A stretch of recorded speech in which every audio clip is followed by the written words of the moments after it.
Narito, siya'y dumarating na kasama ang libo-libo ng kanyang mga banal upang isagawa ang paghuhukom. Laban sa kanila at lipulin ng mga masasama at hatulan ng lahat ng makamundo.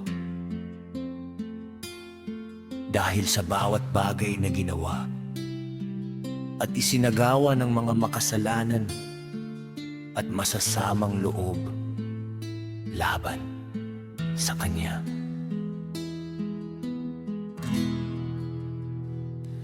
Ang lahat ng nasa kalangitan ay nalalaman kung ano ang nangyayari roon.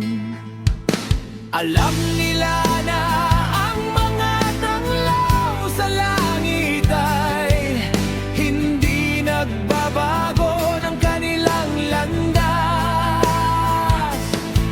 na ang bawat isa ay sumisikat at lumulubog ng may ayos.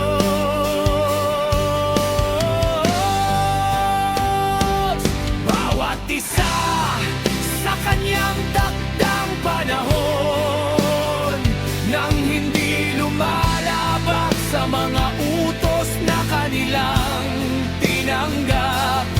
Kanilang namamasdan ang lupa at naunawaan ang nangyayari rito mula sa simula hanggang sa wakas nito.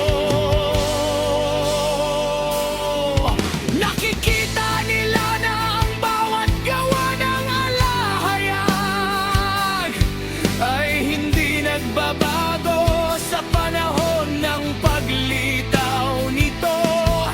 Kanilang namamasdan ang tag-araw at taglamig. Batid nila na ang buong lupa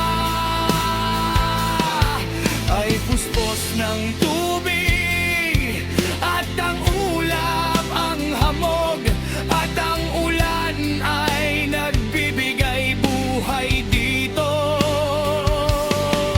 Kanilang pinagmamasdan at tinitingnan ang bawat punong kahoy, kung paano ito tila nalalanta, at ang bawat dahon ay nalalagas maliban sa 14 na puno na.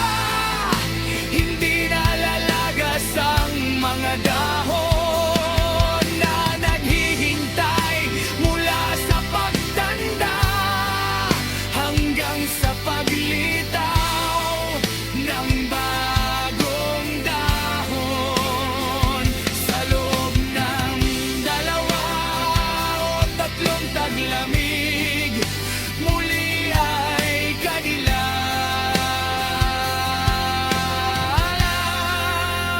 pinagmamasdan.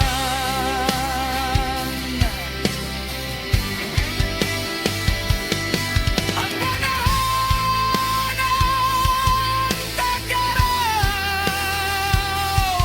na ang araw ay nasa ibabaw nito.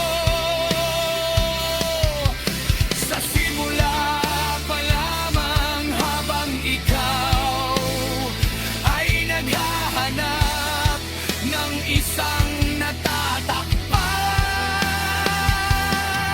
at malilim na lugar, dahil sa nagliliyab na araw, habang ang lupa ay nasusunog sa matinding init, at ikaw ay hindi na makalakad kahit sa lupa man